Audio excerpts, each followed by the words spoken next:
Hi everyone, welcome to the STS Colloquium. I'm Professor John Miguel from the University of Campinas. Today I will be the moderator of this meeting. Uh, just a brief about the STS Colloquium. STS Colloquium is an annual cycle of meetings and a platform dedicated to building a network for the study of social studies of science. The STS Colloquium is an opportunity to foster dialogue surrounding science, technology, and innovation.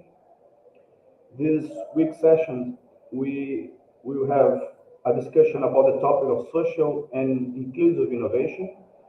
Today, we have the privilege to have two distinguished speakers who have made remarkable contributions to this field.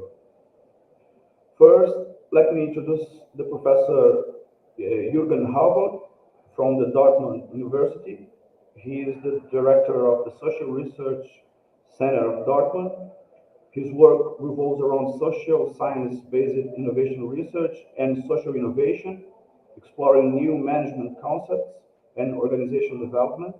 Professor Halbert's profound understanding of the research agenda for social innovation will undoubtedly enrich your discussion and shed light on the importance of inclusive innovation. And our second esteemed speaker is Professor Rafael Dias, from Associate Professor at the Faculty Applied Science of University of Campinas. Professor Dias has an extensive experience in the areas of social studies of science and technology and analysis of science, technology, and innovation policies. His expertise lies in exploring topics such as technologies for social inclusion, the dynamics of science, technology, and power, the intersection of technology and democracy, and cooperative science and technology policy. Please feel free to post your questions and comments in the chat. We will address the questions to the speakers after the talks. And the speakers have 30 minutes, okay, around 30 minutes to talk, and after the talks, we will start the debate. And now, without any more delay, I will hand over the floor to the Professor Jürgen. Professor Jürgen, welcome. Thank you. I would like to see my slides, then I could start my presentation.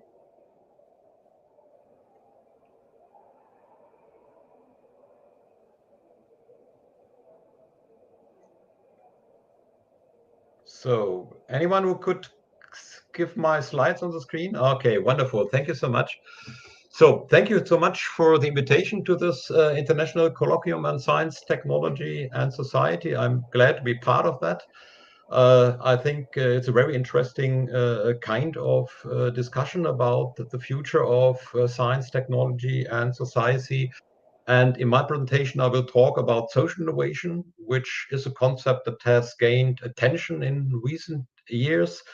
And on the other hand, we also see that social innovation is quite a fuzzy concept, where a lot of ideas, hopes, definition are connected to the concept of social innovation, as you see on that tech cloud.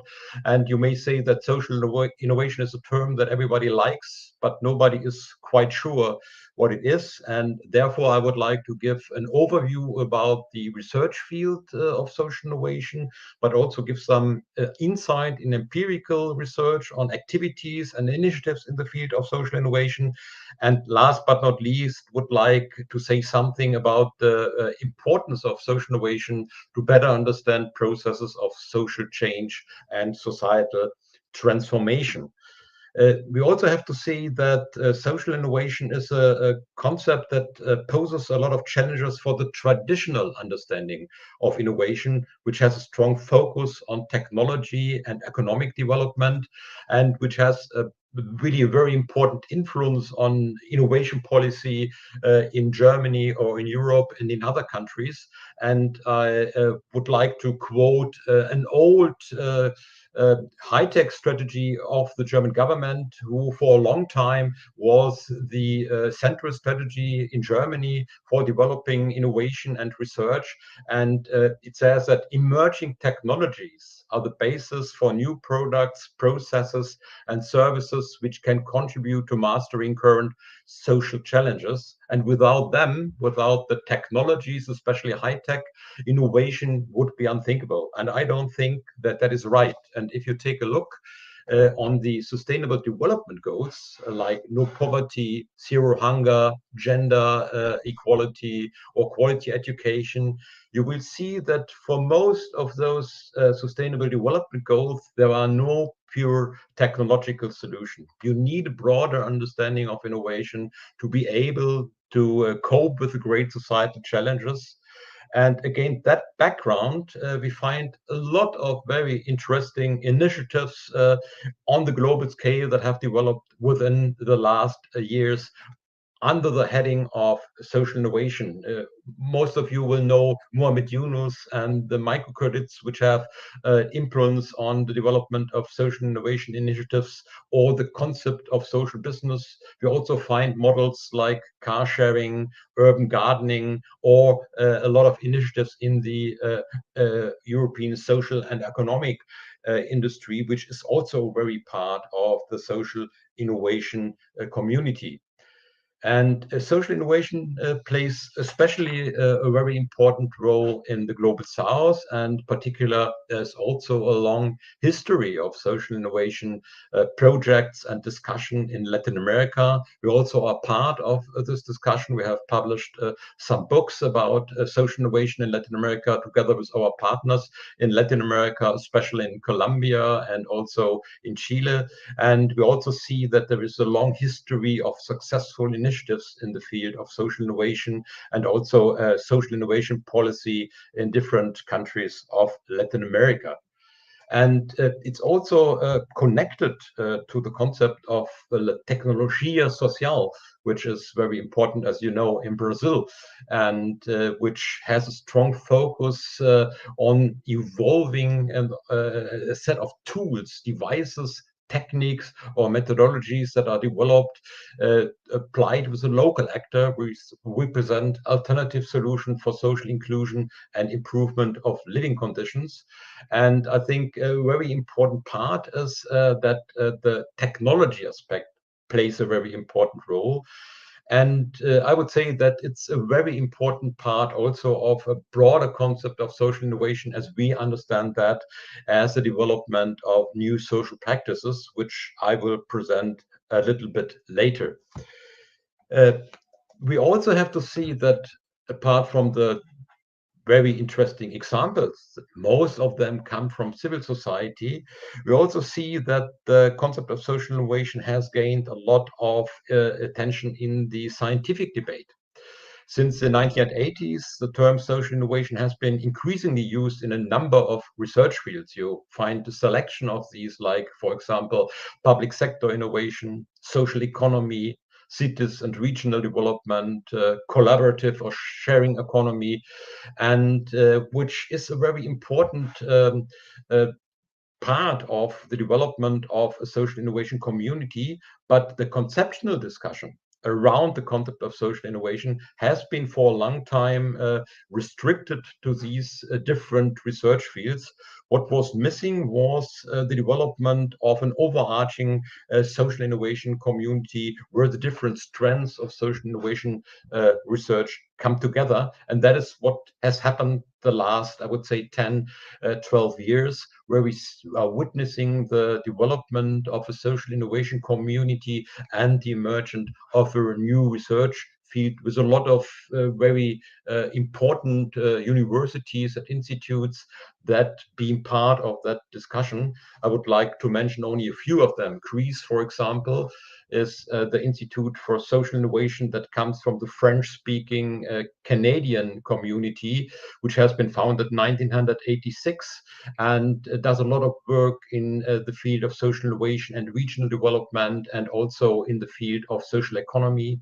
We find the Anglo-American part of that discussion was the Center for Social Innovation in Stanford, or the Side Business School, which have a strong focus on social entrepreneurship and design thinking.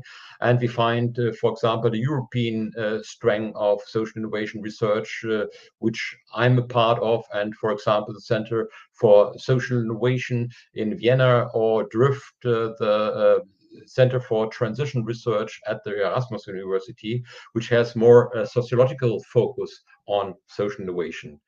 And we also could see that there are networks where the different institutes work together, like, for example, the European School of Social Innovation. And we also find the International Social Innovation Research Conference that organized in 2009 annually global conference on the concept of social innovation. And we also have journals with a strong focus on social innovation and social innovation research. Over the last years, we also had the chance to working on an encyclopedia of social innovation that aim on the theoretical foundation of the concept and try to cover different aspects of the emerging research fields. And we brought together 77 authors from all around the world that bring in their ideas on social innovation, cover a variety of key themes, including social innovation ecosystems, co-creation, new technologies and methods, education, governance, and policies. And this encyclopedia will be published in October this year. Apart from the strong theoretical debate on social innovation, we also have some very interesting studies, empirical studies about the role of social innovation in different world regions. And what we saw in our ESSA-Drive project that was funded by the European Union and brought together 25 experts all around the world to better understand the world of social innovation and the diverse initiatives and activities on social innovation, we found that social innovation has become a ubiquitous concept. You find social innovation initiatives in nearly every world region, from Latin America to North America to Australia to Asia, and also in Europe and Africa. There are also a lot of activities and social innovation initiatives which are very important. And they also cover a very broad range of topics and objectives, where they try to produce new solutions for old problems in the field of education, environmental development, new modes of transport and mobility, also new concepts for health and social care, for energy, employment, and also especially for poverty reduction and sustainable development. And you may find a lot of these examples in the Atlas of Social Innovation that we have published after the project and that you can download free of charge from the internet. In this project, we also asked for the main actors that drive the social innovation initiatives.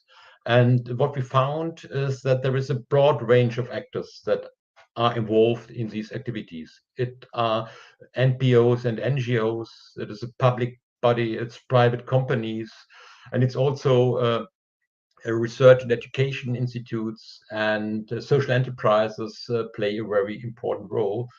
But what you could see is that you cannot assign social innovation to a specific sector, the social economy, but you can say that everyone can be active in the field of social innovation, and that social activities can be go from every partner in different parts of society. We also ask for the major topics that these initiatives working with. And what we see is that technology doesn't play a very important role in the field of social innovation. It play a role, ICT, social media play a role to develop social innovation strategies and initiatives, but they don't play a very important role. Much more important is human knowledge, human resources, and especially the empowerment of the people that the initiatives are working with, which is a very important characteristic of social innovation projects. Social innovation projects are aimed not only to help people, but to empower the people, to work together with the people, and to create resources and competences in society to help people to be active part of their development. What we also saw is that many of these social innovation initiatives that we analyzed have a local focus. They would try to solve problems in a community, in a city. They try to also fulfill some social demands in a community. Only a few of them try to really produce a broader impact, to become transformative, to bring on systemic change, which is also a very important point to see. And if you really would like to produce a higher impact, you need to develop strategies in the social innovation community that help the social innovators to really scale up their initiatives and diffuse their initiatives, and also create networks where they can learn from each others. So this is a few insights in the real world and the initiatives of social innovation that have been developed within the last years. What is something that we have to keep in mind if we see about the infrastructures and the support activities that social innovation needs? And one very important point is that social innovation need a different ecosystem than the traditional technology and economic oriented part of innovation. The normal thinking is that you have a triple helix where government, economy, and academia work together to bring on economic and technological oriented innovation. In social innovation, civil society is the main actor. Most of these initiatives come from civil society, and you need to create an ecosystem where government, economy, and academia can help civil society to create solutions and to support the civil society by developing their initiatives and innovative activities. What is also important was a perspective on the universities, that universities change their traditional understanding, at least in the Western country, what is their core task in the field of innovation. Normally, you would say that universities are a source of fundamental knowledge and occasionally also industrially relevant technology in modern economies. So it is very instrumental and it's very much technology oriented. But what we could see is that this discussion about social innovation and the great societal challenges have also implication for university. And there is a growing importance of universities for society. You find on this slide some of the European projects, the projects of the European Union that try to help university to develop a new role. One of the most important projects is the project Science with and for Society. That means that we need to develop forms of cooperation between universities and civil societies and communities that address the great societal challenges. We also have a lot of programs and also projects that try to bring on this new role of universities for society.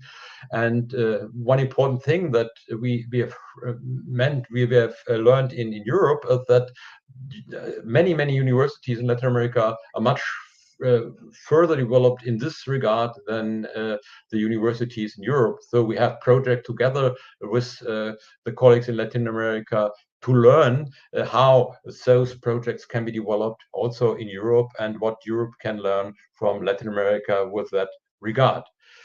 What we think is that social innovation should be a very important part of university, and not only with regard to the third mission, but also that we have to integrate the topic of social innovation in the class and teaching activities of universities, and also to develop specific research programs in the field of social innovation that give impulses to processes of societal challenges, which is a very important part. And we also have to learn that then we also have to rethink the concepts of research and teaching, which is a very important point. It's not only a new topic, but it's also a challenge that we have to develop research and teaching concepts that try to also involve practitioners from society in these activities, not as in a late state of the process, to convince them that they have to take over the ideas that have been developed in university, but to be part of the research and knowledge production. So we need concepts like participatory action research, design thinking, transition research and design, citizen science, that try to build knowledge together with civil society and on the same eye level, which is a very important point and a very important challenge for universities. There's also another important challenge for universities, that is to build up infrastructures for social innovation. In Europe and many other countries in North America, we have a lot of infrastructures to develop technology developments, technology centers, science parks. We have startup initiatives that are focused on startups for technologies, but we do not have the same structure and infrastructure for social innovation. But if you take a look in different parts of the world, and this was a project that has focused on the Northern Hemisphere, I know that there are also a lot initiatives in the Global South. And we see that in many countries, we have already social innovation centers that play a very important role in the development of the communities or of different parts of universities. And we also see that these centers for social innovation, they were funded from different people. So we have centers for social innovation and labs that have been funded from social entrepreneurs to give support to their colleagues. We have centers for social innovation that have been funded from the community or from the municipality. We also have centers for social innovation that have been funded from higher education institutes that are part of the structure of a university. And they all try to provide institutionalized processes and spaces for experimentation and also to facilitate innovation processes that work on societal challenges and demands framed as specific questions, which is a very important point, and that bring together different stakeholders in the process of innovation. And because there is really a very strong movement in the field of social innovation, and there have been so many very successful initiatives, it takes no wonder that also social innovation has become more and more part of a new innovation policy in Europe. For example, in Germany, the strategy has changed. It was, as I mentioned before, very much focused on technology and economic success, but now the German high-tech strategy has been further developed, and they say that the basis for the development of a strategy is a comprehensive term of innovation, which covers not only technological but also social innovation, and which include society as a main actor. And social innovation, as the strategy says, can contribute to overcoming the challenges of societal and regional development. We also find a strong focus on social innovation in the European framework programs and the European 2020 strategy. I think since 2007, since the financial crisis, social innovation plays a growing importance in the different framework programs and European strategies. And I think it also a very important point that the European Union tries to mainstream social innovation in different programs, and that they are convinced that they do so not because social innovation is a trendy concept, but because the future of innovation is about social innovation. And this is also true for many of the member countries. I know, for example, that in Portugal there is a wonderful basis for social innovation, a national platform, Inovação Social in Portugal, which is very successful to promote social innovation in Portugal, and could be also a role model for other countries. That brings me to the last point of my presentation. There's a relationship between social innovation on the other hand and broader processes of social change and societal transformation.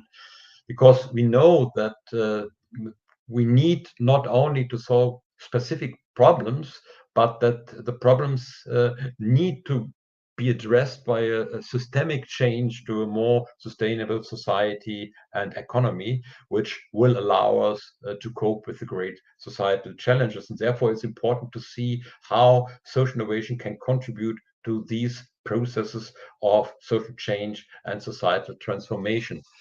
And that brings us back to the origins of the social innovation research, which started much earlier than the debate about technology innovation, as Benoit Gaudin in his studies about the history of the concept of innovation says. And the concept of social innovation was always closely linked to processes of social transformation and seen as a specific forms of social change, starting with the beginning of the 19th century, where it was a very important point, and many hopes was connected with the concept of social innovation as a main driver of societal transformation.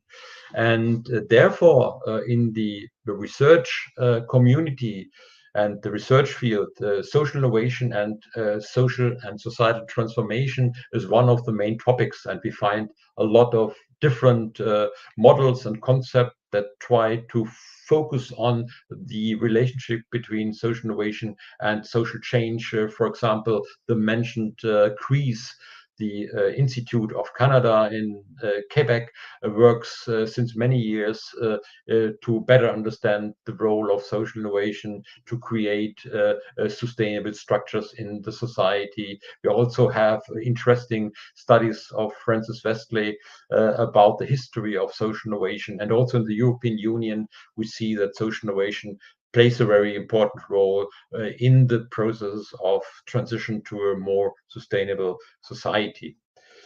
Our concept of social innovation is also linked to the process of social innovation. We see social innovation as a new combination or new configuration of social practices as a basic unity of the social. And we say that social innovation are intentionally targeted activities that try to better satisfy or better answering on needs and problems when it's possible on the basis of established practices. And to become an innovation, not only an invention or an idea, they have to be socially accepted and diffused widely throughout society, or at least in certain societal sub-area, and finally institutionalized as a new social practice and become routine. So that brings me to the last slide, I think, which is very important, that if we think about the transformation of society, we have to see that the transformation of society is more than the transition of socio-technical systems. So we have to see that it's had to go hand in hand with socio-ecological changes, socio-economic changes, and that we need the interplay between new social practices and social institution on the one hand, and new technologies on the other hand, to really create a new society, a new sustainable society. And we have to remember that this is not an easy thing to do. And already Nicholas Machiavelli at the beginning of the 16th century know that there is nothing more difficult to plan, more doubtful of success, no more dangerous to manage than the creation of a new order of things. Whenever his enemies have the ability to attack the innovator, they do so with the passion of partisans, while the others defend him sluggishly, so that the innovator and his party alike are vulnerable. So this is a very important and very, I would say, complex process. And therefore, we think that the most urgent and important innovation in the 21st century will take place in the social field. And that is that we have to see, and that is also a very important chance for social sciences and humanity to find new roles and relevance by generating knowledge applicable to new dynamics and structures of contemporary and future societies. So thank you very much for your attention. If you would like to learn more about our concept of social innovation and get an overview about the really very diverse and interesting world of social innovation, take a look at the atlas of social innovation that you find in the internet. Thank you so much.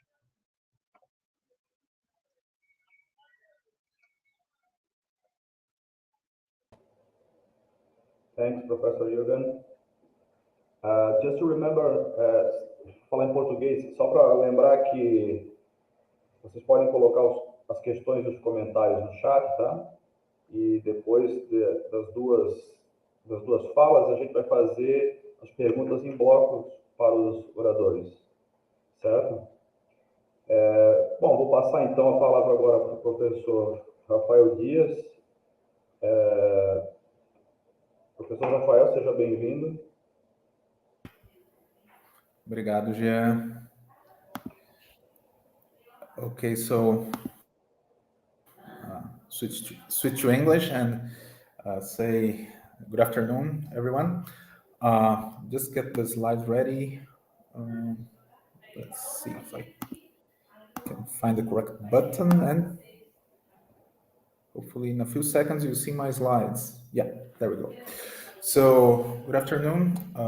It's a privilege to be here this last session of the STS Colloquium 2023, and it's a privilege to share this moment with Professor Jürgen, Professor Jean Miguel.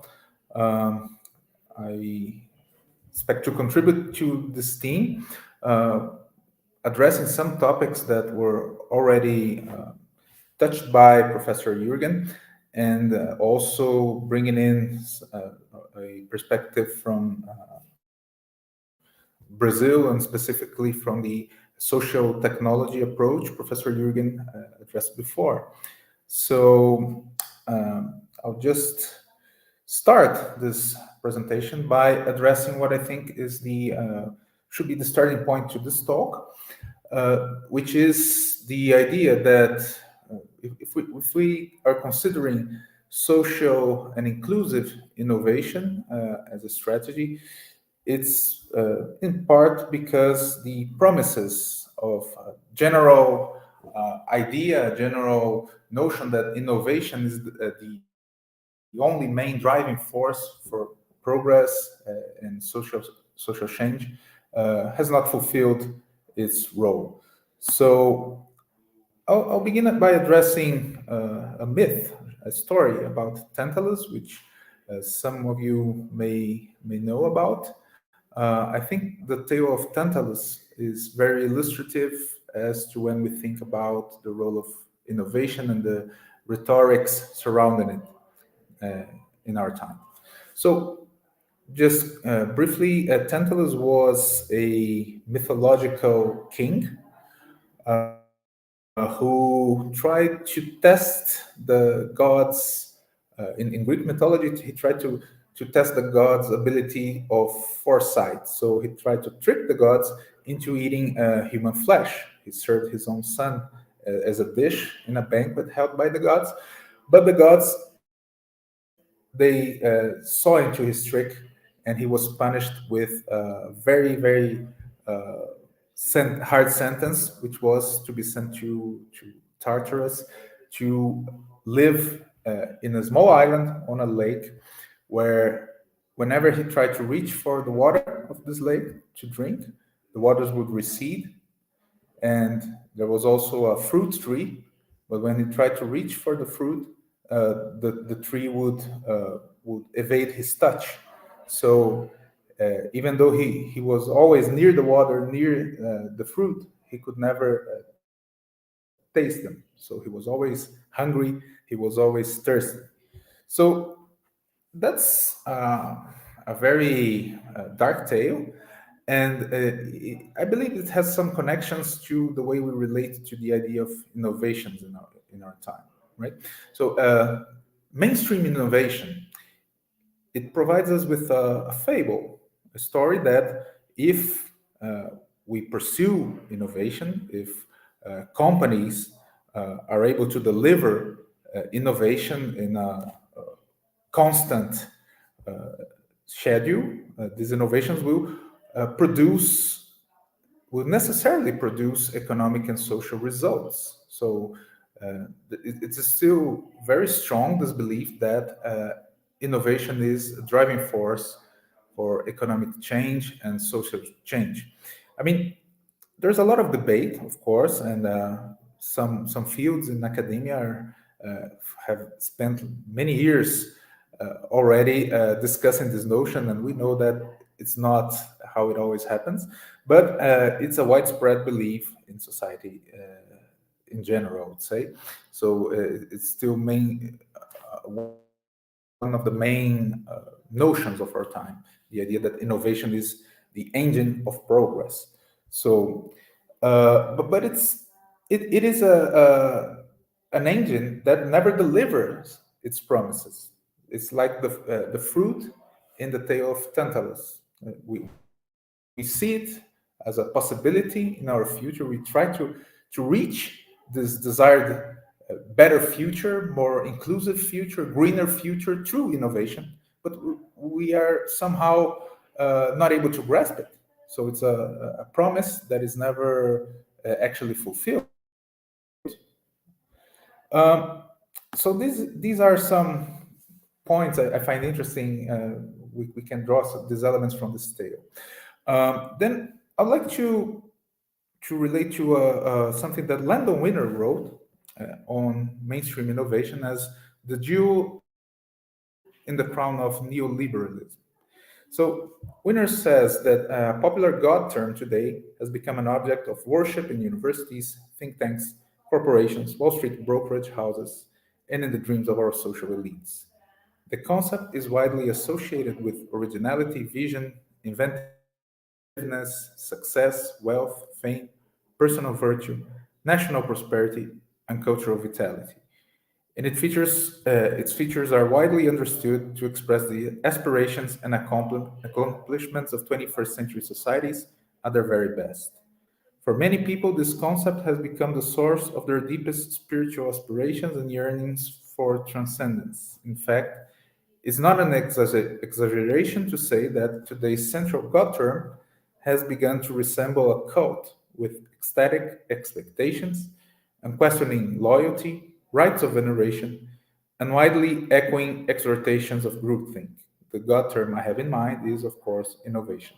So Winner draws our attention to this central role innovation or mainstream innovation plays in our beliefs, our rationale, our ideas of how to build our shared future. So it is what he calls a God term, a powerful term, as others have been before, such as the idea of revolution in the 18th century. So I think this idea adds to what I was saying before, that many of us still believe and put a lot of faith in the notion that innovation by itself is something that will be able to provide us with a better future. And this is asserted by notions such as the idea that innovation is the engine of progress, which leads to innovationism, which in a way is loving the fruit more than the nourishment it provides.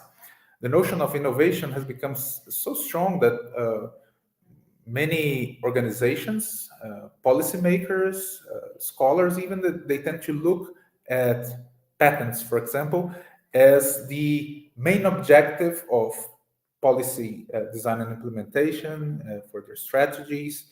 So, and not so much to the results they provide. So Brazil, for example, is a country that for the last 30 years or so has pursued innovations and not the change it could provide. So we are mesmerized by how our patent indicators behave, but only fairly recently have we considered looking at what is happening when we do that, those sort of investments, those sort of policies, right? So we should, it would probably be a good idea to look more into the nourishment that this fruit provides, and not only to the beauty of the fruit itself. So we also have today for accessible for people who are already included in the economic cycle, right? Disruptive, ground-shaking technologies as we imagine, or do we get a constellation of gadgets and apps and other innovations that have little to no effect at all? So when we imagine innovation, we see as something that is world-changing, but what we get is something that is very far from realizing the promise, right? So this tends to lead to what Winner calls the jewel in the crown of neoliberalism. Innovation is, in a way, a manner through which we forsake the planning, the building of our future to market forces. Big companies, they decide which are the trends. They often have access to public money, and they will develop innovations only concerned with market dynamics or profit mostly. So where do we rely then to build our future through technological change and innovation? This is the point. We should understand innovation as a powerful force that can lead to social change, economic change, but it's not mainstream innovation. So this is the idea that leads us to think about other types of innovation, right? Well, Professor Jürgen already mentioned some of the concepts that are involved with social innovation in particular, and the difficulty in having one definition is a polysemic concept of sorts, but I draw some of them that I would like to bring to your attention here. So, social innovation, as Professor Jürgen already mentioned, is a term that almost everyone likes, but nobody is quite sure of what it means. This is an idea that is present in the work of Paul and VIII, for example, and they do offer us a view of 4 types of or directions in social innovation, which connect to institutional change, which connect to social purposes, the idea of public good, and the needs that are not addressed by traditional market forces. So I think it's a pretty interesting idea that in these dimensions, we have some elements that may lead us to better understanding what social innovation is, even though it's not a definition per se. So social innovation is something that is connected to institutional change, to the pursuit of social purposes, the pursuit of public good, and addressing needs that are not necessarily addressed by the market. So if markets, they are concerned with demand, social innovation is, for example, concerned with necessity, urgencies. From Andrew and Klein, another notion is that social innovation stems from a perception of an unmet social need and a desire to meet that need and therefore work towards an improvement in social condition. So, and they add that social innovation involves the wish to do things differently, to think in terms of transformation to institutions and social practices, to do differently by different means. So this is another notion that complements the previous one, but still understands social innovation as a response for a need, a social need that has not been met by traditional means, even by through market or through government. And then we have Morgan's ideas, Morgan's definitions.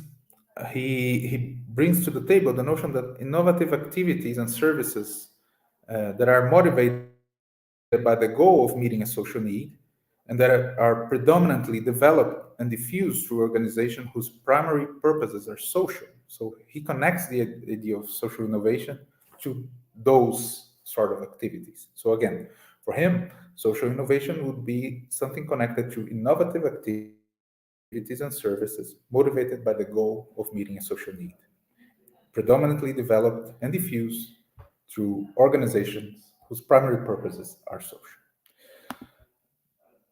And then finally, the European Commission's Guide to Social Innovation brings this notion that social innovation can be defined as the development and implementation of new ideas, products, services, models to meet social needs and create new social relationships or collaborations. It represents new responses to pressing social demands, which affect the process of social interactions, and is also aimed at improving human well-being. Social innovations are innovations that are social in both their ends and their means. That is a particularly important idea, which I will connect with some notions that I will present in a few minutes. So social innovations are innovations that are social in both their ends and means. They are innovations that are not only good for, apologies, I can't read what's in the slide because my face is covering. So just a second, please. Yeah, so they are innovations that are not only good for society, but also enhance individuals. Oh, thank you. Now I can see the whole slide. Thank you.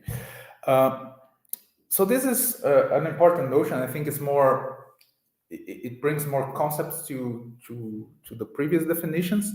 And as I said, has this strong idea that in order to understand some innovations as social innovations, we do have to consider both their ends and means. This helps us to solve some dilemmas which I would say not real dilemmas, but we often think as social technologies as anything that is not technological innovations. So social innovation necessarily is not technological innovation. That is not true, as we know. So it's a dichotomy we should avoid. And also, I would say we should avoid the dichotomy between social and profit-driven. I mean, it is possible to have social ends through profit-driven means, but we could consider those as social innovations. But as I will present in the next slide, this is not necessarily always the case. So I believe we can think about 4 types of innovation. Not all of them are social innovations, but we could consider 2 axes, 2 dimensions. So we could ask if are people involved, and when I say people, I mean communities, people in vulnerable conditions, people that can and should be addressed. Their needs should be addressed by this kind of innovation. So are they involved, and what is the main goal? Is the main goal inclusion or not? So we can connect those 2 dimensions in 4 categories, and this is a very very basic scheme, a very generalistic scheme. I'm sure it doesn't fit everything that's clear to me, but it is an idea that I think would help us to understand and map these many initiatives we have that have been connected to the idea of social innovation. So if people are involved and if inclusion is the main goal, we can say that it's an empowering sort of innovation, right? It's a type of innovation that actually promotes inclusion and involves people actively in designing, implementing, and managing the solutions. If inclusion is the main goal, but communities, if people are not involved, then we can say it's a paternalistic type of innovation. So it promotes inclusion, but without involving people affected in the design, implementation, and management of the solutions. Then we have the case where inclusion is not the main goal at all. But sometimes these strategies, these initiatives, they sell themselves as something that are oriented to communities, to people. So it's rhetorics only, right? So that's the case where inclusion is not the main goal, but people are somewhat involved. In this case, we have exploitative sort of innovation, in which inclusion is evoked as a buzzword, but it does not actually happen. Communities are involved under the same excludent, exploitative models of typical capitalist production. Lastly, we have the case of mainstream innovation, where people are mostly not involved and inclusion is not the main goal. It's a type of innovation motivated by profit-seeking dynamics with a separation between producers and users, so consumers mostly. People are viewed as consumers. If we understand these notions, and then we can go back and think what social innovation should be like, there is a roll of possibilities, but I believe we all agree that innovation should be transformative. I mean, it should be something that leads us to build this desired social future, this desired shared future for humanity. So it should be something that allows us to grab this beautiful fruit we desire. It should be viable. I mean, it should be economically viable, politically viable, socially viable, something that communities, people, groups should be able to implement and to sustain. It should be scalable. It's not something that we're interested in only some cases that are beautiful on their own, but cannot be scaled up. So ideally, social innovation should have ways through which it could be scalable. Replicable. We should be able to grasp good initiatives and not only build them up, but spread them through different contexts with the necessary translations it would involve. It should be participative. It should involve people who will benefit from these innovations, not only in a paternalistic way to consider people as users or as target populations, but communities should be involved in developing, in designing, in implementing social and technological solutions to their problems. And it should, of course, be inclusive, especially in a country like Brazil, where social inequalities are so violent, are so evident. So, in Brazil, in particular, we have a long-standing experience. Jürgen mentioned the notion of social technology, which has led to several initiatives, most of them under this umbrella, which has been the Social Technology Network. And I'd just like to point out to you, in case you're interested, with Mariano Fresoli, a colleague from Argentina, we wrote this paper, the Social Technology Network, Hybrid Experiment in Grassroots Innovation. It tells the story of the social technology movement in Brazil. So it's an interesting tale. So in case any of you are interested in learning more about this history, this trajectory, I suggest you take a look at this piece. So the Social Technology Network in Brazil is a network of NGOs, public organizations, universities, companies, but mostly NGOs. They're about 60% of the organizations present in this network. So under this network, there was a lot of potential being explored to promote social technology and social innovations. One in particular case I find interesting is the 1 million cisterns program in Brazil.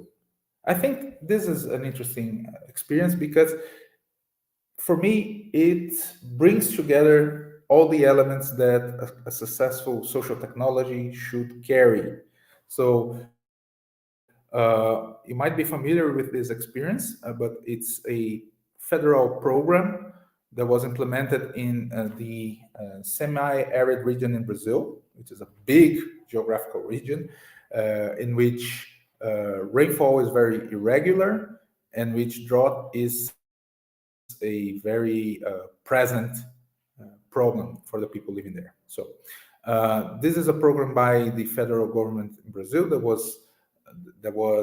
dates back to the end of the 1990s experiences, and then it was brought together as one big program starting in 2003, 2004. So the idea was to build 1 million cisterns with concrete molds.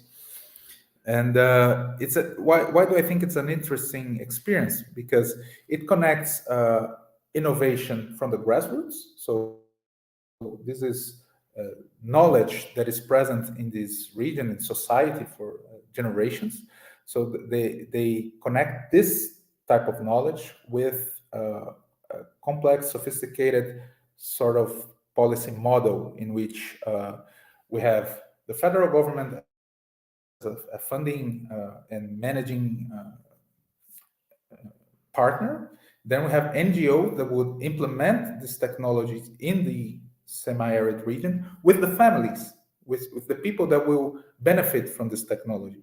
So what you see there is a cistern that draws water from the rainfall. There's this pipe that collects water that falls in the roof of the houses, and it stores this water for the rainfall from the rainfalls in the cistern. So it's able to collect 16,000 liters of water, which is enough for a family to live through the 8 months of drought in this region of Brazil. So this was a very recognized success in social technology policy. Unfortunately, we couldn't get to the 1 million cisterns. We got close to it, but not 1 million. But it did change the way in which people lived in this region, people that benefited from this technology. So there's also a lot of material written about it. I'm sure that if you read into it and learn more about this experience, you see that it's a good example of social technology, because it's not an example of something that is punctual, something that's a good tale, but it's lost to policymakers. It's actually something that brings these characteristics I presented before. So it's able to transform the way people live. It is viable, it's scalable, replicable, it involves participation. So it's actually a very good example of what I think would be social innovation for the needs of a country like Brazil, where social inequalities are brutal, economic exclusion is brutal, informality surpasses formal employment, so I think it's a good example for us to learn from. I think I'm getting close to my time, so I'll probably stop here, and thank you for your attention, and I'll be very interested in hearing from your questions and comments. Thank you. Thanks, Professor Rafael. Now we will start the debate with, well, we will see the comments and questions. First, I would like to say thank you to Professor Jürgen, thank you to Professor Rafael, and just put some impressions about, very quick, about the talks. First, I saw a difference, a contextual difference between global north and global south when we speak about the concept of social innovation, right? And I think the two talks, we can see precisely that there is a difference between these two different contexts. So I would like to ask to Professor Jürgen if you could give us some example of social innovation in Germany or Europe, just to illustrate this concept in the way that Professor Rafael just showed us about the systems in northeast of Brazil. It could be interesting to we understand this contrast. This is my question, and now I will read the comments and the questions. Well, Nicole Murmel, she would like that Professor Jürgen comment the dichotomies that Professor Rafael brought in his talk. This is the first question. Yeah. And Nicole asked to Professor Rafael, what do you think are the greatest challenge for social innovations efforts to be actually empowering and not just technology and profit-driven actions? So it's about the challenge. And she also would like to address the question to Professor Jürgen. And she think that the innovations that is if you bring the innovation of north to the south is something that cannot be just applied in a different context. So what do you think that is the challenge to do this in this different context, right? So we can start with those comments and questions, and we will see what happened in the chat after your answer.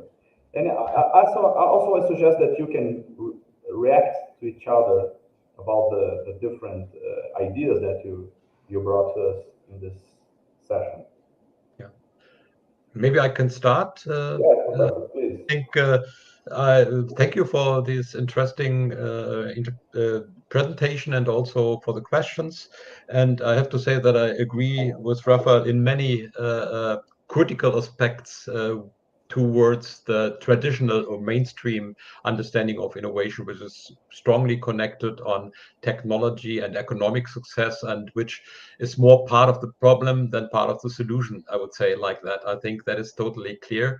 And so I think we are both looking for a concept that may help us to overcome these restrictions and to find a way how innovation could in any way contribute to a better, more sustainable, more just society. I think this is totally, we agree totally. And with this in mind, I would say the last question, I think the northern concept of innovation, technology, economy, is strongly connected with a model of economic and social development that doesn't work, or that works only for a few people, the richer ones, and that try to I would say put it into the south as a model of successful innovation won't be successful.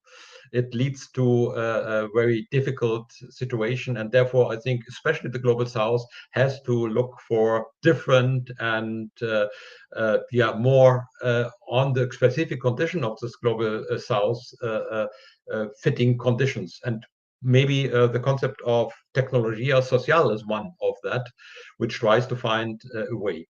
But still, there are also differences in my view on what social innovation is about. That would be the second question. The two dichotomies, social innovation versus technological innovation, social innovation versus profit.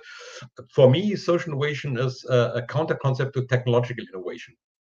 It is not so much a concept where we talk about objectives, but about the object of innovation. Is it the steaming engine? Is it an iPhone? Is it an artifact that we produce? Or is it the way we live together, we organize our work, we organize our consumption methods, we organize our mobility. So it's not, for example, not the engine, but it's the way are there different possibilities, opportunities, new forms of mobility that help us to overcome individual mobility, for example, that is very much connected with car. So public mobility systems is very important.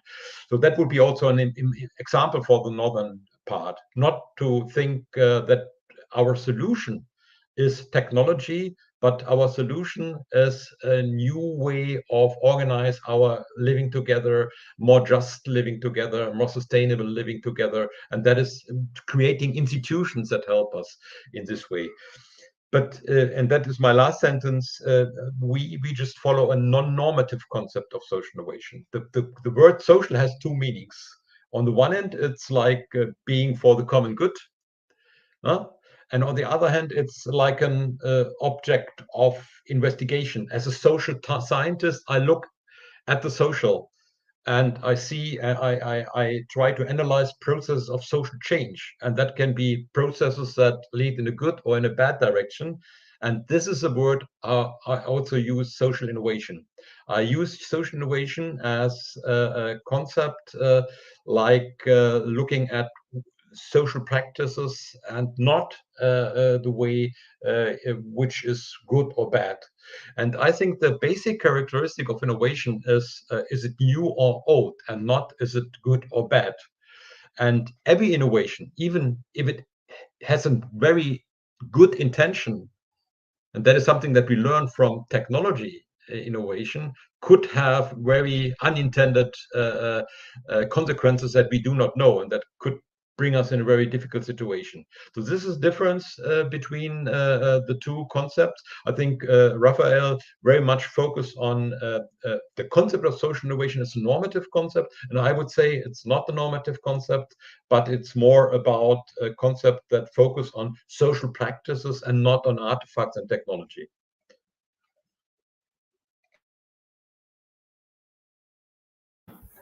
Well, thank you for the question. I think Nicole brought in a very important issue here. So about the greatest challenges for innovation efforts to be actually empowering and not just technology and profit driven. I think the main challenge there is getting to the core of the question, and that has to do with what Professor Jürgen was saying just a few minutes before.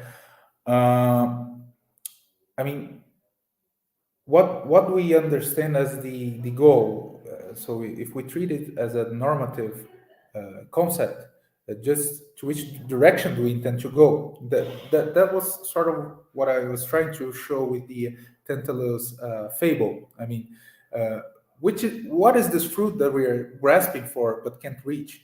So mainstream innovation is something that solves this question by just market dynamics. I mean, companies will design a product, they will sell it, and if it's something that the consumers desire, it will be successful, and then it will be improved through incremental innovations over time, right? So that's not what we need. That's not what we should look for when we consider social innovation. I mean, we have needs, we have urgencies, we have agendas that are in constant interaction with each other, and it's another way of designing this path towards our shared future, whatever this future is. So I think the main point is social innovation is something that necessarily leads us to thinking what change do we want in terms of environmental questions, social challenges, political challenges. I think that's the main point. So that is, of course, the core challenge. On a more, say, instrumental approach, I would say that organizations such as universities are still learning how to actually promote innovation that is both inclusive and leads to empowerment. I mean, we have many experiences for decades on that, but we still strive to perfecting this model, this formula. And so I would say that the main challenge there is to surpass what I mentioned as a paternalistic approach. So scholars, for example, they do that all the time. I have the solution for a problem. I understand your problem, and I'm the expert. So here's this package that you can implement in your community, in your neighborhood, and that's not empowering at all. So we have to recognize that there's a lot of knowledge, there's a lot of capabilities in social networks and in communities, and we need to work together, bringing communities, government, universities, companies, the quadruple helix Professor Jürgen was addressing. So we have to find a balanced approach to these teams and actually working together to enable the most of these experiences. That I think is a big challenge to surpass the traditional paternalistic approaches that have so often been adopted. So thank you for your question.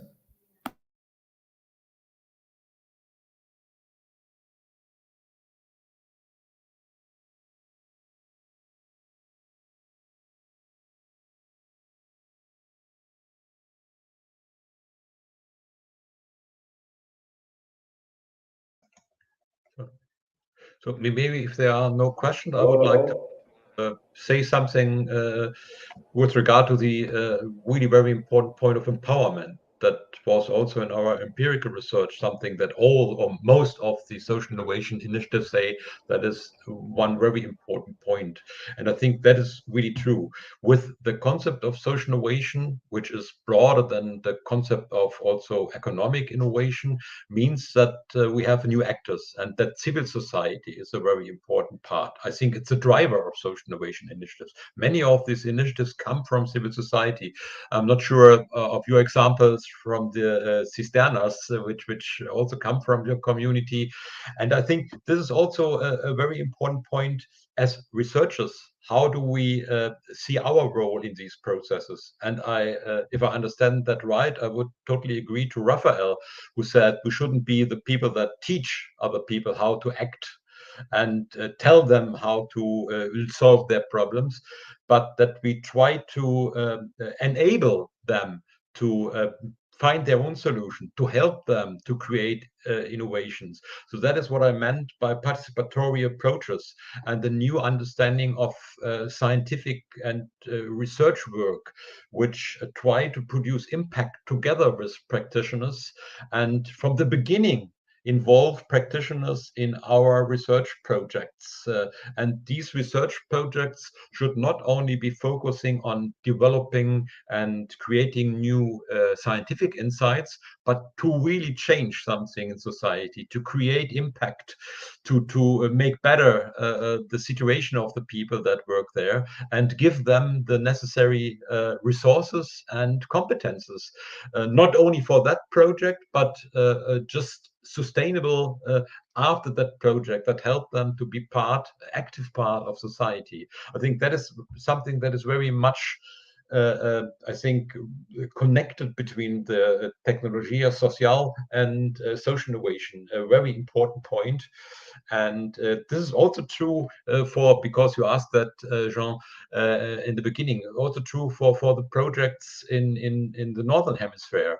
it's also not an expert approach to teach people and to help them to find the way, but to work together with the people, to find solutions together with the people.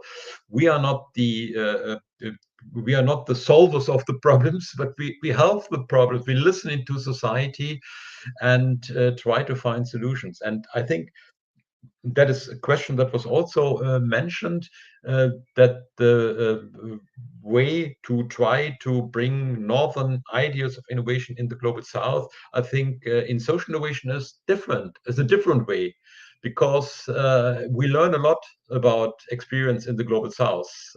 So I have been, I think 2012, on a really large conference in Colombia, in Bogota, where they created one of the first centers of social innovation.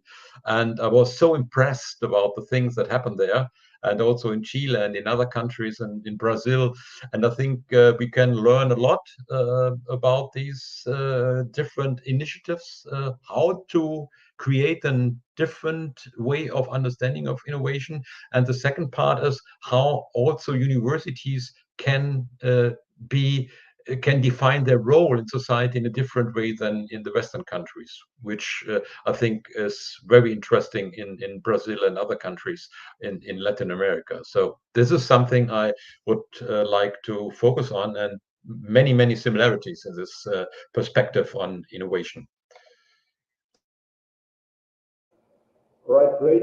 Well, we don't have any questions. I would like to say that you could give us your last impressions about the debate, and if we don't have more questions in the chat or comments, we could finish after your last words. All right. Okay, so I would just like to say that I think it's a very challenging area of research and of practice also, and it's challenging because even though there are so many shared challenges, we still have so many problems that are context and territory specific, and this is something that doesn't make it easy for us to have one model that fits everything. So as a research agenda and as a field of policy and practice, social innovation is an area that should be further developed, and I'm so happy that the STS colloquium brought this theme for us as a possibility to discuss this and exchange ideas, exchange perceptions, and so just like to thank the organizers for this opportunity, and thanks Professor Jürgen for your very interesting talk. I think it's been a very good opportunity. So thank you very much for this, and to all of you that have been with us during this afternoon. Yeah, I also would like to thank the organizers that gave us the possibility to say something about social innovation. And for me, it was also very interesting to listen to Raphael's concept and to understand, I think, a little bit better what Tecnologia Social is about and which wonderful examples that have. And as I mentioned before, I think we are just at the beginning, at the starting point, to create an own social innovation community with a lot of overlaps to other concepts of innovation, inclusive innovation, fruitful innovation, and so on. And I think it's very important, this exchange, that we go on to exchange our ideas and try to understand better the positions that are there and the different experiences.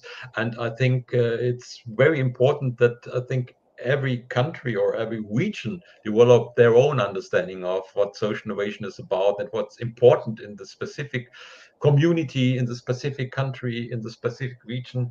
And so to be open and to listen more than to teach, I think that is something that is very important. And I think this colloquium gave us the opportunity to do that.